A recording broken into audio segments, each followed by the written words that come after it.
Sophie Rain has come out trashing Lil Tay. Leonardo DiCaprio is out there justifying his actions by saying he's 32 years old on the inside. Somehow Freaky Friday got made to be less Asian. And hey there everybody, I'm Charles Prawl with Attention Span, and here's a list of everything we're going to be covering today as well as the timestamps if you want to skip ahead, but I definitely wouldn't advise that, and let's begin. Now we start off with Sophie Rain, and Sophie Rain's become one of the richest women in the world, where last year she made $60 million, which was 3 times as much as Scarlett Johansson made, but doing so she's getting a lot of drama, and now she's come out trashing Lil Tay. It all starts with Bonnie Blue, who went viral for making $2 million a month on OnlyFans for doing a ton of crazy tricks like having sex with 1,057 men in a single day. That didn't impress Sophie Rain, who runs around doing more conservative content, also making the claim she's a virgin, saying Bonnie Blue is making OnlyFans and the entire industry a clown show. That actually got a lot of attention with the media in the way the previous stories about these kind of models have it in the past, where it was covered by pretty much all major groups, and videos covering it got a total of about 45 million views. And because of all this attention, another creator had an idea to get attention going after Sophie Rain, that's Lil Tay, who challenged her to a boxing match saying they could raise $60 million, and she already spoke to investors. Lil Tay went really hard on Sophie Rain, calling her a poser who does content design for boomers, and she's not actually willing to try anything different. And for Lil Tay's background, she was actually a rising content creator, but her father, who's involved in Canadian politics, didn't like what it was doing for his image, so he shut her down. So because this, Sophie Rain's come out against Lil Tay, saying they've never had any drama between the two of them at all, and they were completely fine not really knowing each other, and now Lil Tay just wants to come out and get attention because she has been relevant since she was 14. And the reason all this exists is the competition on OnlyFans, where even though it paid $5.3 billion to creators last year, the average creator is only pulling in a few $100s a month, and it's very difficult to compete when girls like Becky Hill exist. Girls who are maybe not as conventionally attractive as Becky Hill are doing all these crazy things like what Bad Baby did, where she became a celebrity and then on her 18th birthday made an OnlyFans and now has made about $100 million. So in the case of Lil Tay, who made an account after she turned 18, this is all just some giant publicity stunt to bank off of Sophie Rain and try to make some money. Honestly, I feel a little bad for Sophie here because I think the entire thing is a whole joke. That's enough of Sophie Rain and Lil Tay. Now let's move on to the man they're going to be too old for in 6 months, Leonardo DiCaprio. And Leonardo DiCaprio has had a lot of issues in the past with controversies over the women he's dating, and now to make things worse, he just said at age 50 he feels like he's 32. And for Leonardo DiCaprio, all the controversy began a couple years ago when he broke up with Camilla Morrone when she turned 25 after a 6-year relationship that began when she was 19. And a lot of people always thought the relationship between DiCaprio and Morrone was creepy because she was Al Pacino's former stepdaughter, and she actually met DiCaprio for the first time when she was 10 years old and he was 33. As many people notice a pattern of Leonardo DiCaprio with his exes like Gisele Bündchen, Nina Agdal, and many more, where he started dating them when they were young and he broke up right around the time they were 25, and it happened 5 or 6 times. And for a while people ignored it, but now that he's in his 50s and photos like this exist where it shows aging is catching up with him, a lot of people do find it creepy, but Leonardo DiCaprio said at age 50 he feels like he's 32. The reason DiCaprio said he feels like a 32-year-old is he actually thinks about his parents who had him around the age of 32, but he's saying he wants to be stuck at that point in their life and not progress to the point of being married and having kids. And he used that to kind of hint at why his relationships never lead to marriage, and that's simply because he doesn't want it. And even though he's dating 27-year-old Vittoria Soretti, who is an Italian model, he's made it clear that he's still pretty much a single guy, so he's likely seeing other women at the same time. And honestly, I'm just going to come out and defend DiCaprio right here, because if 90% of men looked like him, had his money, had his fame, they'd be doing the exact same thing, and probably a lot of women at the same time, so I'm giving DiCaprio a pass here. One group I'm not giving a free pass to is Disney for how they treated the new Freaky Friday movie, and with that, Freaky Friday just came out with a sequel after 20 years, but doing so, a lot of people are angry because it's become less Asian. Having in Freaky Friday 2003, which was a smash success making $161 million on a budget of $23 million, wasn't actually supposed to be its own original movie, but instead was supposed to be a sequel. Because there was a Freaky Friday movie prior, which was Freaky Friday 1976 with Jodie Foster, which was also a huge hit financially. Initially, Disney asked Jodie Foster to come back and play the mom who switches bodies with her daughter played by Lindsay Lohan, but she turned that idea down because she was just way too big of a name at the time for it.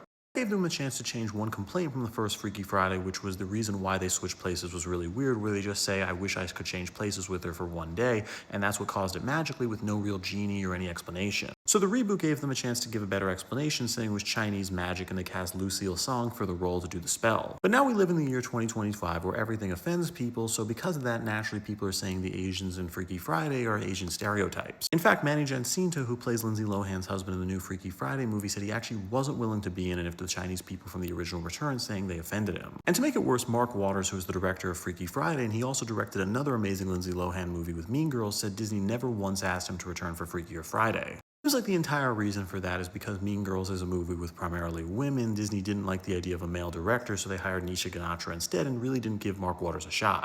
Really looking at the new Freaky Friday movie, I thought it was fine, but I think Mark Waters would have done a better job directing it, and also being a fan of it, I did want to see those Chinese actresses again, where I think they could have just made them a little less offensive instead of just not hiring them. Speaking of people who might not get hired again, that brings us to Miranda Cosgrove. And Miranda Cosgrove became a multimillionaire as a teenager for iCarly, but bringing the show back as an adult, it didn't have as much success, but now she's saying she wants back.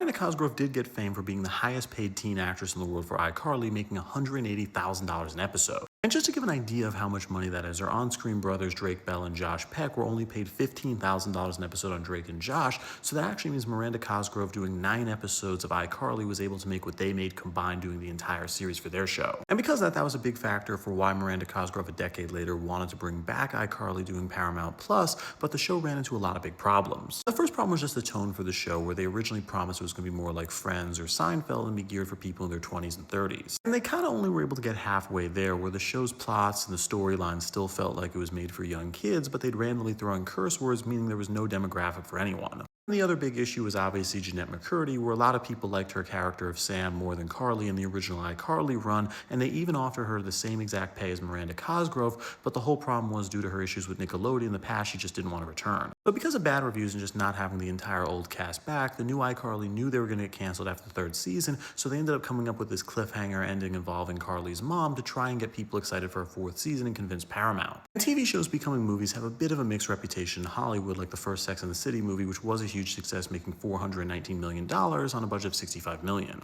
There's failures like the Entourage movie, which made only $49 million on a budget of $39 million and was a total flop. Paramount's not had a lot of luck doing movie sequels for Nickelodeon shows, with one example being Zoe 102, which was the Zoe 101 sequel, which even though it did come out on Paramount Plus and not a theater release, it got awful reviews, and I saw it was one of the worst things I ever watched. She's saying it's in development, so I'd actually give it about a 50-50 chance it ends up happening. It just depends how much money Paramount has. And now we're going to take a little break from the pop culture world with a poll. And that poll question is, do you think you'll be alive in the year 2100? And it got 361,000 votes so far, so let's break that down. I actually was one of the people who voted yes in the poll, being the minority at 14%, and I'm also 31 years old, having just turned that on August 8th. And the reason for that is just looking at how much life expectancy has improved with technology over the last 100 years, where in 1925, the average American only lived to be 58, but now it's 78. But in 1965, only 4 to 5% of the population was over the age of 65, compared to today where it's actually 18% and growing to 25% by 2050. There's a lot of evidence we're going to actually radically improve our life expectancy and maybe actually cure aging or at least reduce it significantly,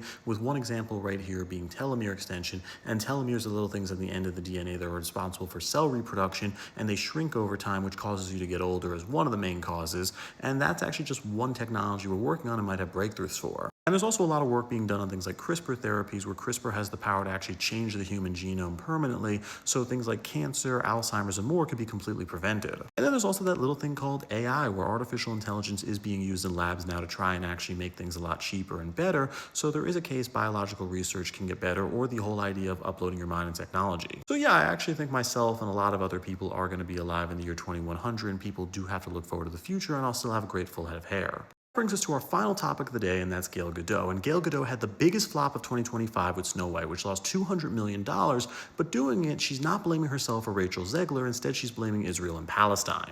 Gal Gadot and Rachel Zegler were cast to be in the Snow White reboot. It did cause a lot of controversy from longtime Disney fans. But the complaint Rachel Zegler got is, even though her father's Polish, so it would make sense for her to play Snow White, her mother is Colombian, so many people thought she just didn't have the skin tone to play a character whose skin is supposed to be white as snow. And that led to Disney changing Snow White's entire story, saying it's not because of her skin being white as snow, but instead because she was born as a snowstorm, and the director to the original Snow White movie said Walt Disney and his father would be ashamed. For Gal Gadot, she just got a lot of complaints as well, with a lot of people saying they didn't like the idea of an Israeli or Middle Eastern actress playing the Queen, and then many people also criticized her costume as well as her acting, and then some people even criticized her, saying she was too attractive to play the Queen because she was prettier than Rachel Zegler. And Gal Gadot also got criticism because of politics, where she is a veteran of the Israeli army, having served when she was a teenager, and she also was Miss Israel in the 2000s. At the same time, her co-star in Snow White, Rachel Zegler, had the opposite opinion, where after Gal Gadot came out supporting Israel, one day later Rachel Zegler came out supporting Palestine. So now Gal Gadot said that she believes the reason Snow White failed is because Israeli supporters wouldn't see the movie because of Rachel Zegler, and Palestinian supporters wouldn't see the movie because of Gal Gadot. Which is complete and total BS. People didn't see it because it sucked. And with that, I'm Charles Peralta. Please subscribe to learn something.